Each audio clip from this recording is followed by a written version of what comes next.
God morgen.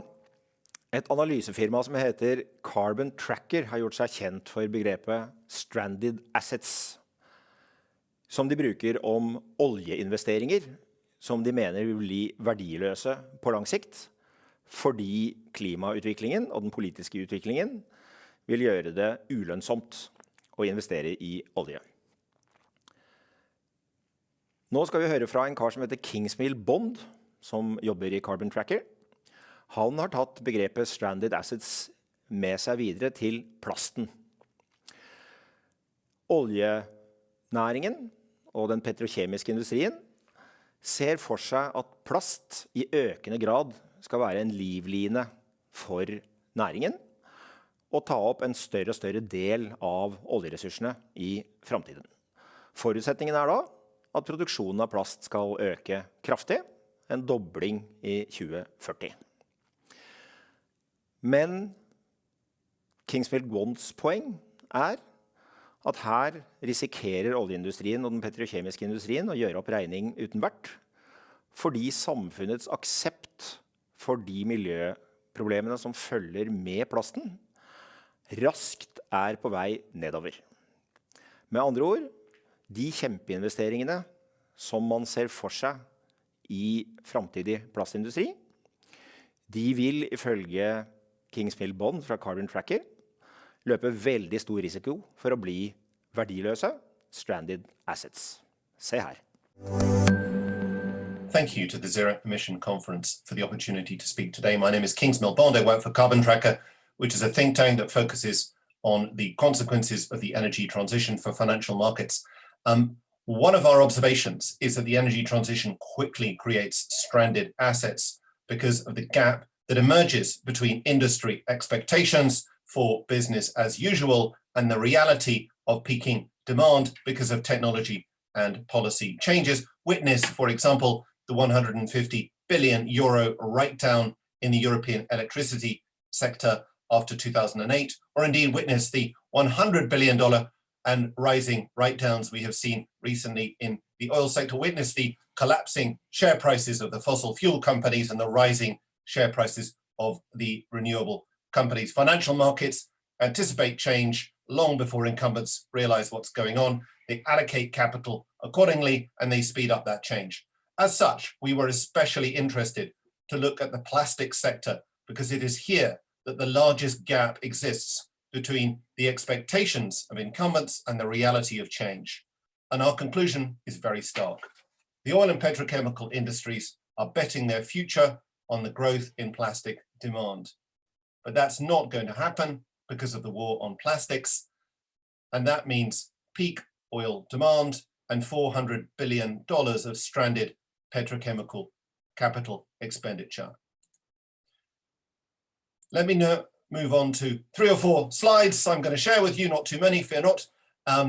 This is what the incumbents think is going to happen. The future is plastics. For years, plastics demand has been growing rapidly, as you can see from the chart, and industry incumbents still expect rapid growth. So in the words of the 2020 Exxon Investor Day presentation, they expect robust long-term demand growth with growth of 4% a year, 1% higher than GDP. And the capacity expansion has been supercharged by other supply-side factors. The rise of low-cost ethane from US shale, the fact that the oil industry has few other areas of demand growth right now, the desire of the owners of oil assets in the petrostates to so-called diversify, and the standard story of Chinese capacity expansion. As a result, the industry is building out massive new capacity at a growth rate of around 4% a year. And to be clear, that means a doubling of supply in around 20 years. However, society is no longer prepared to tolerate this unconstrained plastic production. We've all seen the clogged up rivers, the plastic waste mountains, the oceans littered with plastic waste. And then, of course, there's the issue of carbon dioxide. Plastics are responsible for nearly 2 gigatons a year and expect to double that while the rest of the world is trying to get to zero.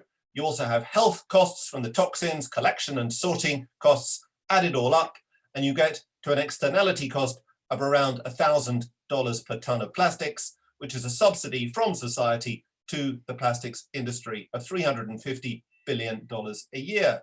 And as a result of that, governments from Europe to China are searching for solutions to curtail plastics usage, from rules to oblige all packaging to be recyclable, to minimum recycling levels, to bans, to taxes. We're just at the start of what is coming. And as Systemic has noted, there are plenty of technology solutions to reduce, substitute, and recycle for lower than the business as usual way of doing things. And of course, there's an awful lot of low-hanging fruit. 36% of plastics single use, 40% of plastics ends up in the environment, less than 10% is really recycled. The industry gets more in subsidy than it pays in total EPR fees. This industry, ladies and gentlemen, is a bloated behemoth, absolutely ripe for disruption. Because the minute you start to internalize the externality costs, people come up with solutions to reduce demand, the same as anything else. For example, when they started to meter water usage in the UK, demand fell by 20%. When they started to charge people for gas in Russia, they closed their windows in the winter. It's not hard. And so it is that we see the formation of a typical gap between industry expectations and what is more likely. This chart is taken from the systemic analysis of what's possible under their system change scenario. Instead of growing inexorably under business as usual, demand for virgin plastic reaches a plateau very quickly as easier solutions are put into place, like reducing overpackaging and starting to pay for pollution and introducing better regulation. One of the key arguments of the plastics industry, I should say, is that demand growth in the emerging markets will drive total plastics demand. Who, after all, are we to deny the people of India the great pleasures of plastic bags? However, as with coal and as with cars, this is a bogus argument. So in broad terms, the split of plastic demand is 40% OECD, 25% China, 35% of the rest of the world.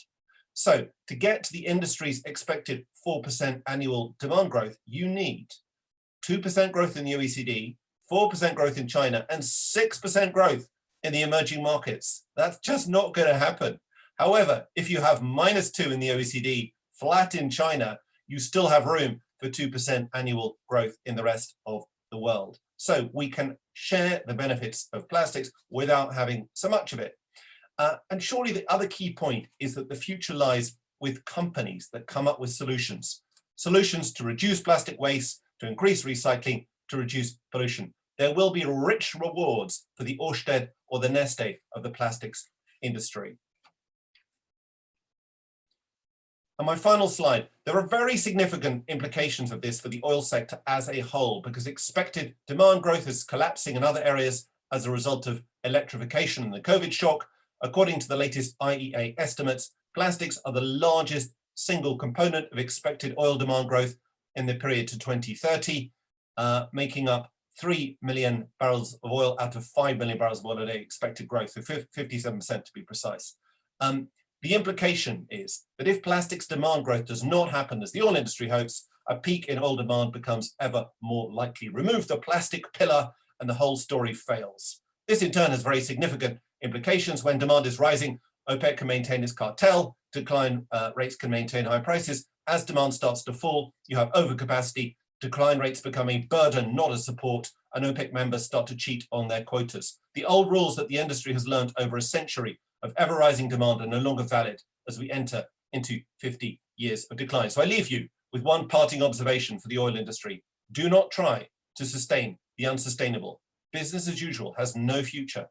It is time for reinvention, change or die. Thank you very much, ladies and gentlemen. I hand back to our organizers. Med dagens utvikling vi altså på vei mot en dobling av plastproduksjonen i 2040. Men det vil føre med seg en tredobling av plastforsøplingen, 29 millioner tonn plastsøppel til havet hvert år, og en firedobling av de allerede enorme mengdene plast som finnes i havet. Det selvfølgelig uholdbart, og det syns alle. Næringslivet, politikerne og aller mest folk flest. Og Carbon Trackers poeng disse holdningene vil også påvirke viljen til å investere i denne forventet økte plastproduksjonen. Og det den hyggelige delen av beskjeden. Det at vi alle engasjerer oss, det har effekt også på mulighetene for å realisere en alt for stor økning av plastproduksjonen. Og det vil føre til at viljen til å gjennomføre miljøtiltak knyttet til plast vil øke. Og så skal jeg få se et eksempel fra en bedrift som har tatt dette alvorlig. Coca-Cola i Norge har satset hardt på å øke mengden resirkulert materiale i sine flasker, og vist at det går an.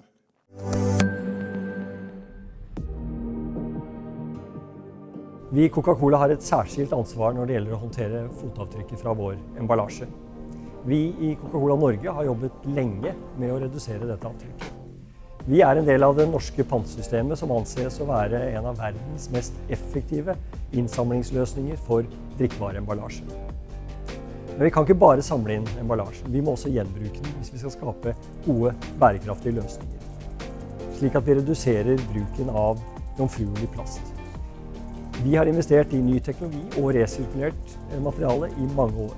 I 2010 investerte vi i Plant Bottle, en ny teknologi som reduserte bruken av jomfruelig plast med 50%. I 2013 begynte vi å bruke Plant Bottle i hele vår portefølje i Norge. Nå tar vi et nytt steg. Vi introduserer 100% resirkulert plast i hele den norske plastporteføljen. Vi håper at dette viser vei, slik at andre følger etter. I Norge så er vi knallgode på å samle inn flasker. Men det vi trenger nå er å bruke den plasten inn i nye produkter. Og det viser Coca-Cola at det er mulig å lage alle flaskene sine av resirkulert plast. Nå håper jeg at politikerne ser den muligheten og gjør det lønnsomt å bruke resirkulert plast og fornybar plast der vi trenger det, i stedet for plast laget av fossil olje. Bare de 3 siste årene så har vi hatt over 30 forskjellige nasjoner på besøk for å lære av hvordan vi drifter pantsystemet i Norge. Det Coca-Cola nå gjør, hvor man har gått aktivt ut og sagt at fra 2021 skal vi ha 100% andel resirkulert i flaskene, det er jo kjempespennende, for det gir jo et ytterligere bevis og dokumentasjon på at man kan få en komplett sirkulær modell ved å ha et effektivt innsamlingssystem og en bransje som er interessert og aktivt ønsker å bruke alt materiale på nytt igjen. Det er garantert at de som kommer på besøk nå kommer til å være enda mer imponert over hvordan vi ser på hele den sirkulære modellen i Norge.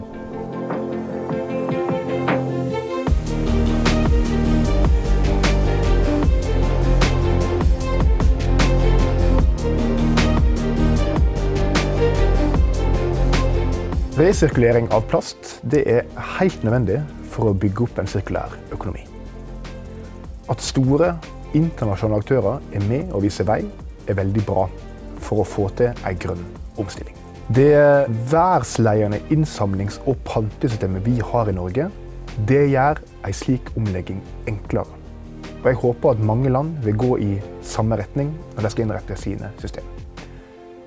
Jeg er glad for at Coca-Cola er opptatt av å lage bærekraftige produkter, og jeg håper at både de og andre vil strekke seg enda lenger i fremtiden.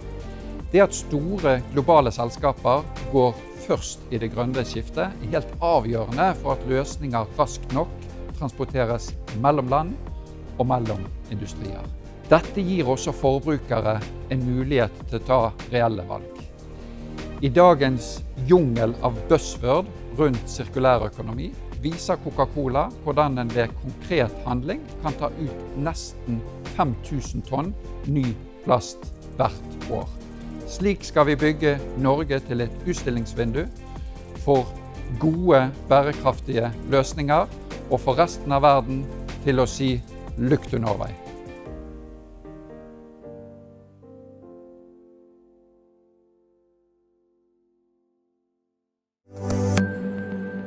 Når en bedrift som Coca-Cola i Norge går over til 100% resirkulert plast i sine flasker, så kutter de i bruk av 4300 tonn ny fossil plast.